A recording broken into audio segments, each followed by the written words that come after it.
स्वागत है आपका हमारे चैनल सिविल इंजीनियरिंग स्टडी पर। और आज हम डिस्कस करने जा रहे हैं यूपीपीएससी एई 2007 सिविल इंजीनियरिंग के पेपर को। आइए शुरू करते हैं। पहला क्वेश्चन है, the ratio of lateral strain to axial strain of homogeneous material is known as. तो इसका सही आंसर होगा C, Poisson's ratio. Poisson's ratio इसका सही आंसर होगा। Second question, the radius of gyration of a section of area A and moment of inertia from the axis is। तो ये basically सॉम का क्वेश्चन है और इसके लिए हमें एक बेसिक फार्मूला जानना ज़रूरी होता है। आपके स्क्रीन पर आ रहा होगा। मोमेंट ऑफ इनर्शिया का फार्मूला होता है a into radius of gyration का स्क्वायर।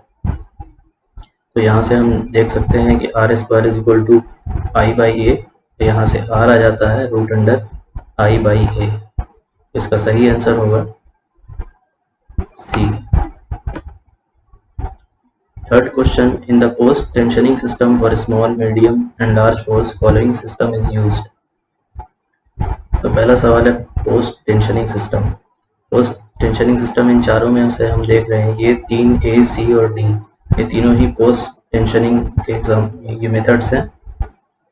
इसमें सबसे ज़्यादा यूज़ होता है फ्रेसनेट सिस्टम। इंडिया और यूरोप में सबसे ज़्यादा फ्रेसनेट सिस्टम ही यूज़ होता है और small medium and large force के लिए फ्रेसनेट सिस्टम यूज़ होता है। तो इसका आंसर हो जाएगा सी। आते हैं हम फोर्थ क्वेश्चन में, principal planes are subjected to. भाई प्रिंसिपल प्लेन्स का डेफिनेशन ही होता है जिसपे कोई भी टेंजेंशियल स्ट्रेस एक्ट नहीं कर रहा हो। इसका आंसर हो जाएगा principal planes are subjected to normal stress only. इसका आंसर हो जाएगा A. Fifth question, the ratio of stress produced by a suddenly applied load and a gradually applied load for a power is. तो यहाँ पे ratio of stress पूछ रहा है। तो हम जानते हैं, आपको जैसे दिख रहा होगा स्क्रीन पर, sigma sudden upon sigma gradual, ये हमेशा 2 होता है। फिगर में आप देख रहे होंगे साइड में एक बार है, एक वेट डब्ल्यू को ड्रॉप किया जा रहा है एक बार पे। तो इसका इम्पैक्ट फैक्टर का फॉर्मूला होता है 1 plus root under 1 plus 2 A into H upon W into L. तो सडन लोड का डेफिनेशन होता है जब ये एच 0 हो जाए तो वो लोड डब्ल्यू सडन लोड कहलाएगा। और इस केस में इम्पैक्ट फैक्टर हो जाता है 2। तो ये बेसिकली इम्पैक्ट फैक्टर ही पूछ रहा है, तो इसका आंसर हो जाएगा 2।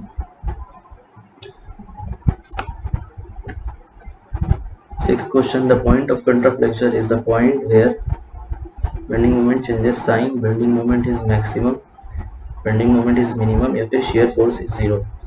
तो इसका आंसर हो जाएगा bending moment changes sign। point of contraflexure का डेफिनेशन होता है बेंडिंग मोमेंट डायग्राम में जहाँ पे बेंडिंग मोमेंट, जहाँ पे लाइन जो साइन चेंज करेगी अपना बेंडिंग मोमेंट, वो पॉइंट कहलाएगा point of contraflexure.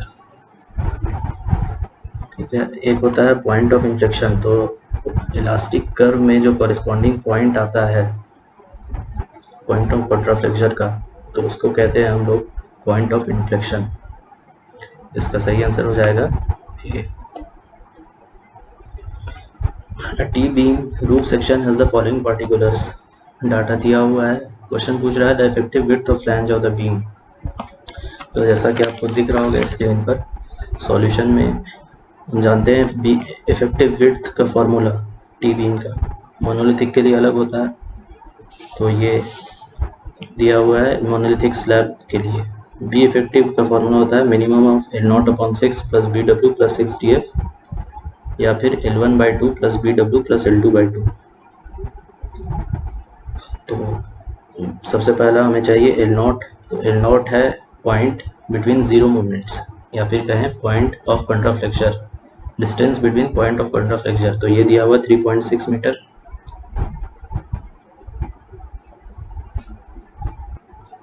Point of contraflexure दिया हुआ 3.6 मीटर।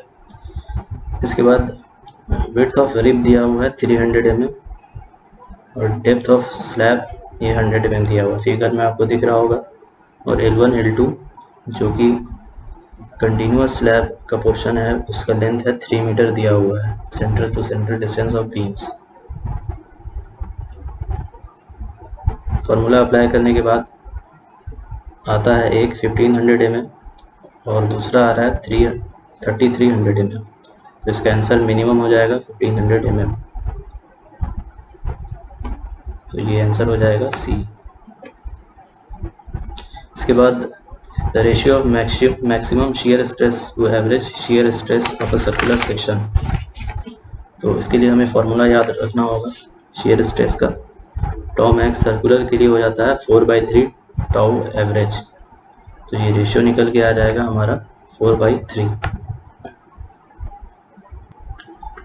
आते हैं अगले क्वेश्चन में। ये भी सिमिलर ही है, इसमें सिर्फ सर्कुलर सेक्शन की जगह पे रेक्टेंगुलर सेक्शन पूछा हुआ है। When maximum shear stress due to shear force V on the rectangular section of area A is at the neutral axis and its value is, तो इसका आंसर हो जाएगा C। इसके लिए भी हमें फॉर्मूला याद रखना हो, tau max is equal to 3/2 times of tau average. आपको स्क्रीन पर जैसा दिख रहा होगा, tau max is equal to 3V/2A हो जाएगा। V/A क्या है? Tau average.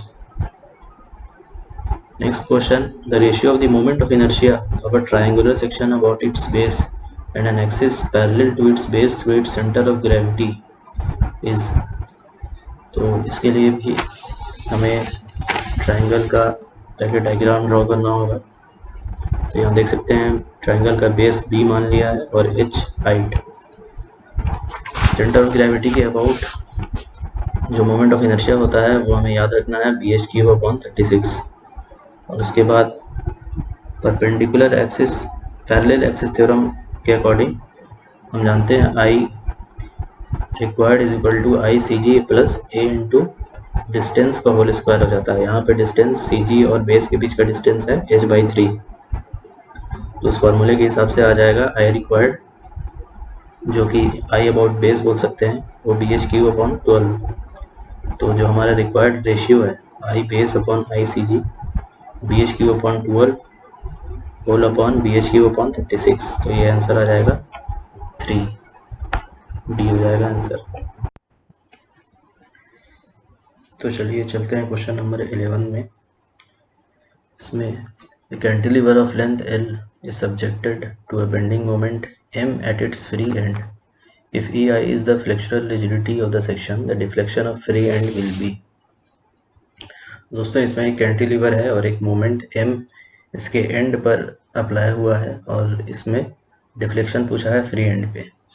तो यहाँ पे हम देख रहे हैं कि स्लोप का जो फॉर्मूला होता है इस केस में वो ml/EI होता है और डिफ्लेक्शन ml²/2EI। तो यहाँ पर हम देख सकते हैं आंसर हो जाएगा डी।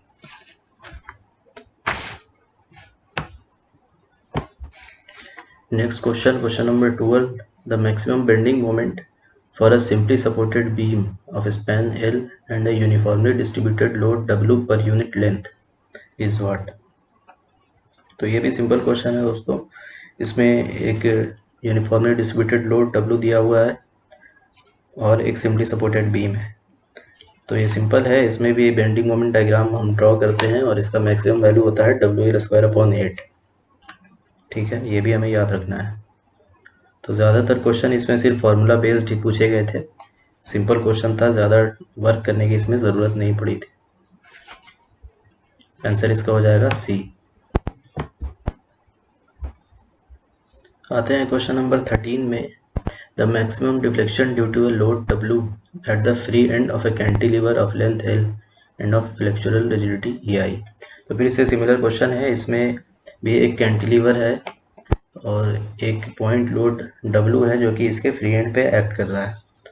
तो यहाँ पे हम टेबल में देख सकते हैं पहला ही रो इसमें हमें दिया हुआ है, इसका स्लोप का वैल्यू होता है PL²/2EI। यहाँ पे P को W क्वेश्चन के हिसाब से दिया हुआ है और डिफ्लेक्शन का वैल्यू इसमें होता है PL³/3EI। तो आंसर हो जाएगा यहाँ WL³/3EI, यानी कि आंसर इसका हो जाएगा बी। क्वेश्चन नंबर 14 में दिया हुआ है P is equal to pi square EI upon L square is the equation of Euler's crippling load for a column if its both ends are fixed, both ends are hinged, one end is fixed and other end free, none of the above. तो basically इसमें हमें याद रखना होगा P crippling is equal to pi square EI upon L effective का whole square होता है crippling load का फॉर्मूला, ये स्टील सेक्शन में यूज होता है। ठीक है, तो यहाँ पे L इफेक्टिव तो नहीं दिया हुआ है, L इफेक्टिव का वैल्यू हमें पता रखना होगा। तो ये हम टेबल में देख सकते हैं, तो ये टेबल जो आपको प्रोवाइड किया गया है इसमें सपोर्ट कंडीशन भी दिया हुआ है, थियोरेटिकल और रिकमेंडेड वैल्यू अलग दिया हुआ है। ठीक है, तो हमें थियोरेटिकल वैल्यू लेना है, रिकमेंडेड वैल्यू लेते हैं प्रैक्टिकल यूज़ के लिए। यहाँ पे हमें थियोरेटिकल यूज़ के लिए एग्ज़ाम में इसकी ज़रूरत होती है थियोरेटिकल वैल्यू की। तो जैसा कि यहाँ पे L इफेक्टिव की जगह पे हमें सिर्फ L दिख रहा है, तो L effective is equal to L होता है बोथ एंड्स हिंज्ड के लिए, जैसा कि हम पहले ही एग्जांपल में यहाँ पे देख सकते हैं। L effective is equal to 1 time of L unsupported होता है यहाँ। ठीक है, तो इसका आंसर हो जाएगा both ends are hinged.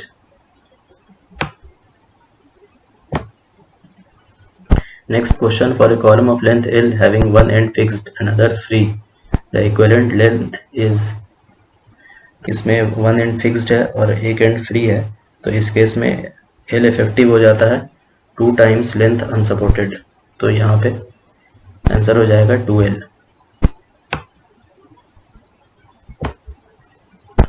Question number 16, a 3-hinged arch is hinged at supports and at 1/4 span at the crown anywhere in arch या फिर none of the above।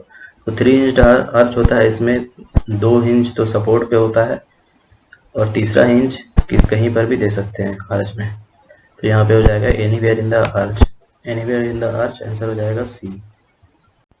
Question number 17 में the maximum deflection of a fixed beam carrying a central load W, तो यहाँ पे हमें fix beam दिया हुआ है, इसमें एक पॉइंट लोड W एक्ट कर रहा है सेंटर पे। इस केस में फॉर्मूला होता है delta maximum is equal to delta mid is equal to 1/4 times delta of simply supported beam. मतलब जो भी इस केस में फिक्स बीम की जगह पे सिंपली सपोर्टेड बीम का होगा डिफ्लेक्शन, उसका 1/4 डिफ्लेक्शन हो जाएगा फिक्स बीम के केस में।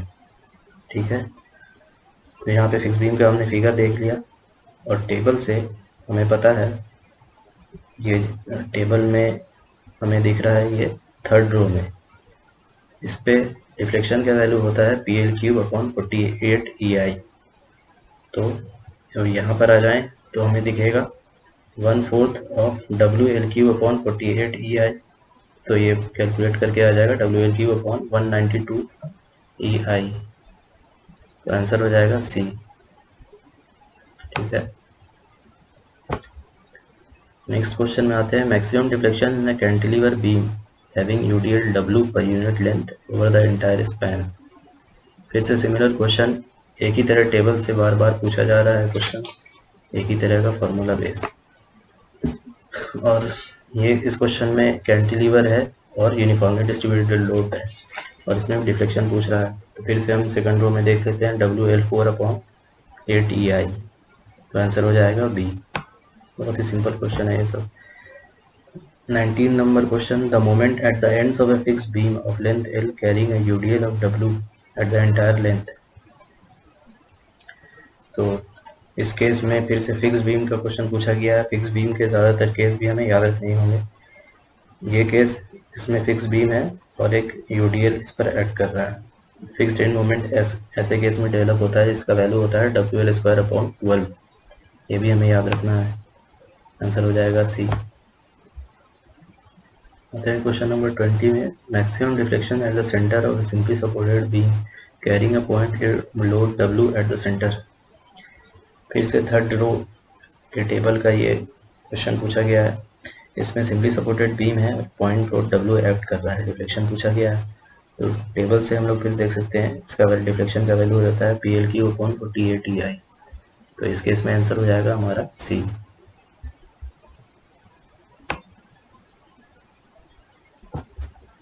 Next question number 21, maximum slope for UDL for a simply supported beam.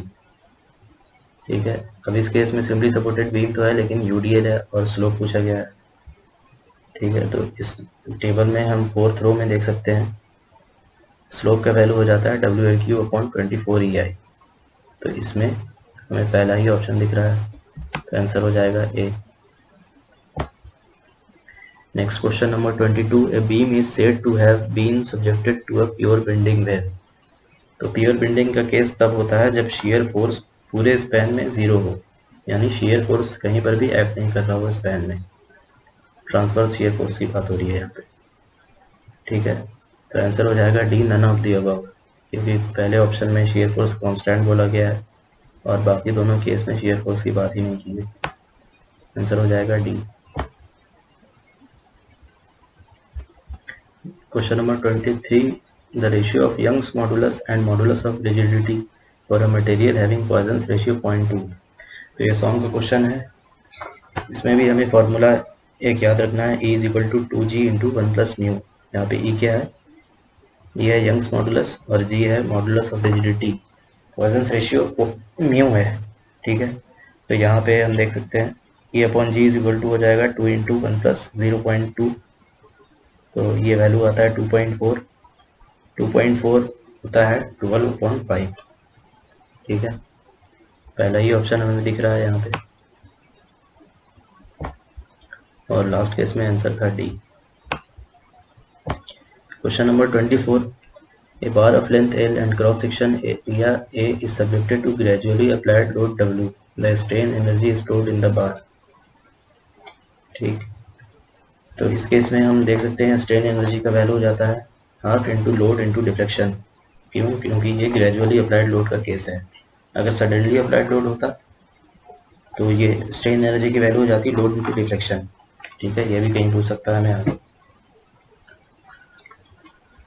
तो यहाँ पे ग्रेजुअल अप्लाइड लोड के लिए half into load into deflection हो जाएगा।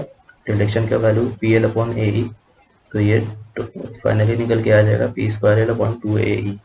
P की वैल्यू यहाँ पे W दी हुई है, इसलिए आंसर हो जाएगा W²L/2AE, यानी आंसर हो जाएगा D.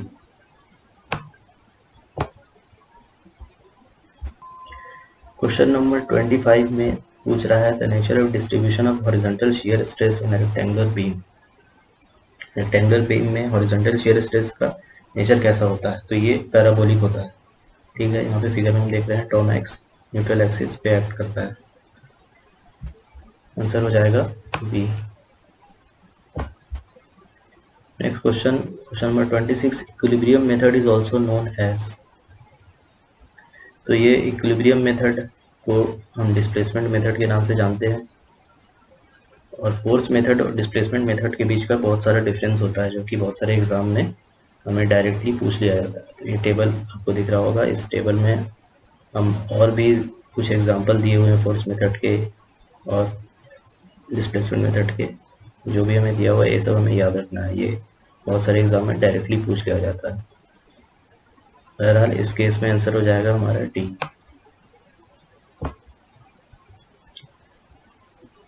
Next question, a beam is hinged at end A and fixed at B. The moment M is applied at end A. What is the moment developed at end B? एक propped cantilever हम कहें, propped cantilever तो यहाँ पे नहीं कह सकते यहाँ पे, क्योंकि प्रॉप्ड कैंटिलीवर में हमारा हिंज्ड की जगह पे रोलर सपोर्ट होता है। यहाँ पे एक एंड फिक्स्ड है और एक एंड हिंज्ड है। ठीक, और यहाँ पे हिंज्ड एंड में क्वेश्चन में दिया हुआ है कि मोमेंट ए अप्लाई किया है तो फिक्स्ड एंड का मोमेंट क्या होगा। तो बेसिकली ऐसे केस में हम कैरी ओवर बोलते हैं इसको। यहाँ पे हो जाएगा आंसर m/2।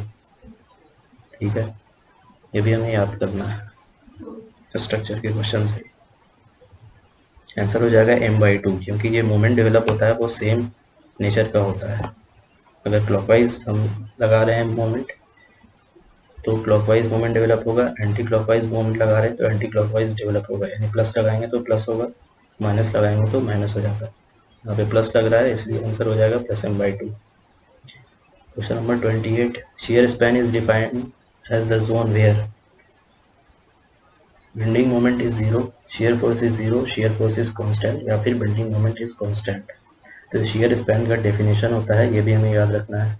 कुछ कैलकुलेशन वाली चीज़ें क्वेश्चन में ज़्यादा पूछा नहीं गया है। तो शेयर स्पैन का डेफिनेशन होता है ऐसा स्पैन जहाँ पे कि शेयर फोर्स कांस्टेंट हो। ठीक है, तो आंसर हो जाएगा सी।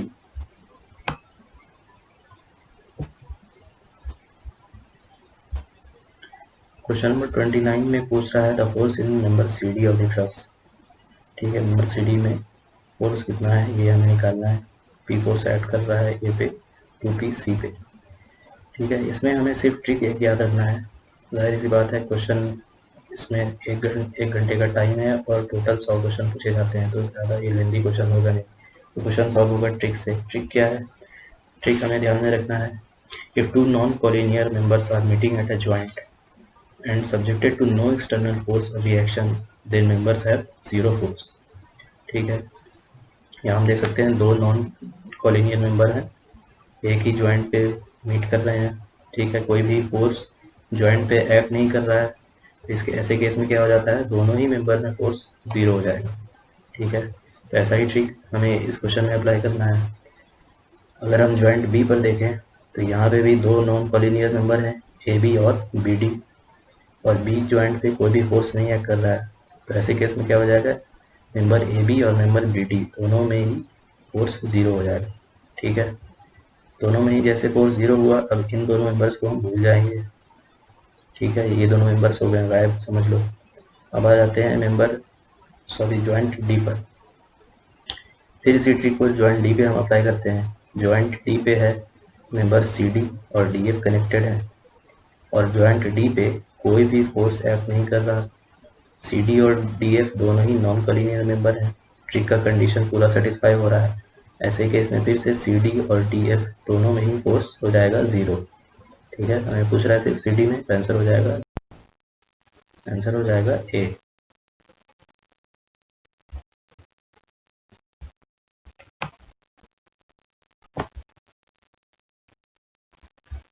क्वेश्चन नंबर 30 में आते हैं। इस क्वेश्चन में पूछा है the shear force diagram for a simply supported beam of span L is shown in the figure. ठीक है, शियर फोर्स डायग्राम शो किया हुआ है, एक सिंपली सपोर्टेड बीम है। The maximum bending moment in the beam, beam में maximum bending moment क्या होगा ये हमें पता करना है। ठीक है, तो पहले तो हमें ये पता है कि ये सिंपली सपोर्टेड बीम है, सिंपली सपोर्टेड बीम हमने बना दिया। ठीक है, अब इस केस में हम सिंपली सपोर्टेड बीम है तो दोनों ही एक्सट्रीम एंड पे हम एक सपोर्ट दे देते हैं, ए और बी पे। ठीक, और इस शेयर फोर्स डायग्राम से हमें पता चल रहा है कि ए लेंथ के बाद, लेफ्ट एंड से ए लेंथ के बाद शेयर फोर्स जीरो हो चुका है। ठीक, तो यहाँ पे हमें रखना होगा कि यहाँ पे जितनी रिएक्शन की वैल्यू थी सपोर्ट पे ए लेंथ के बाद, उतनी ही रिएक्शन की वैल्यू अपोजिट एंड से पड़ रही है, जिसकी वजह से ए लेंथ के बाद शेयर फोर्स जीरो हो जा रहा है। तो फिर हम यहाँ पे एक बीम बनाया हमने, और जितना ही रिएक्शन का वैल्यू होगा उतना ही हमने मान लिया कि डब्ल्यू फोर्स एक्ट कर रहा है पॉइंट लोड। ठीक है, दोनों ही एंड पे सिमिलरली सेम हो जाएगा। तो यहाँ पे कैलकुलेशन हम देख सकते हैं, R A is equal to R B is equal to W आ गया। कैसे? क्योंकि R A plus R B हमने 2W मान लिया, और फिर आर बी भी डब्ल्यू निकल जाता है। ठीक, अब हम देखते हैं कोई भी एक्स एक्स सेक्शन हमने मान लिया यहाँ पे, तो मोमेंट इस सेक्शन पे हमने निकाला, तो ये आया W into A plus X minus W X. Finally ये आ गया W इंटू ए। ठीक है, तो बेंडिंग मोमेंट डायग्राम जैसे ही हम बनाते हैं तो हम देखते हैं कि ए से लेकर के बी तक मोमेंट जो है जीरो से लेकर के W इंटू ए तक आ रहा है, और जैसे ही बी के बाद हम आगे बढ़ते हैं, सॉरी ए से लेकर के सी तक हमारा मोमेंट W इंटू ए आ रहा है, और सी के बाद जैसे ही हम बी की तरफ बढ़ रहे हैं तो ये मोमेंट कांस्टेंट है W इंटू ए। ठीक, और उसके बाद फिर से ये बी के बाद डी की तरफ जीरो हो जा रहा है। तो आंसर यहाँ पे हमें साफ दिख रहा है, आंसर हो जाएगा W इंटू ए मैक्सिमम मोमेंट आएगा। ठीक है, आंसर हो जाएगा सी। दोस्तों आज हम 30 क्वेश्चन ही करेंगे, नेक्स्ट वीडियो में हम 30 क्वेश्चन के आगे सॉल्व करेंगे।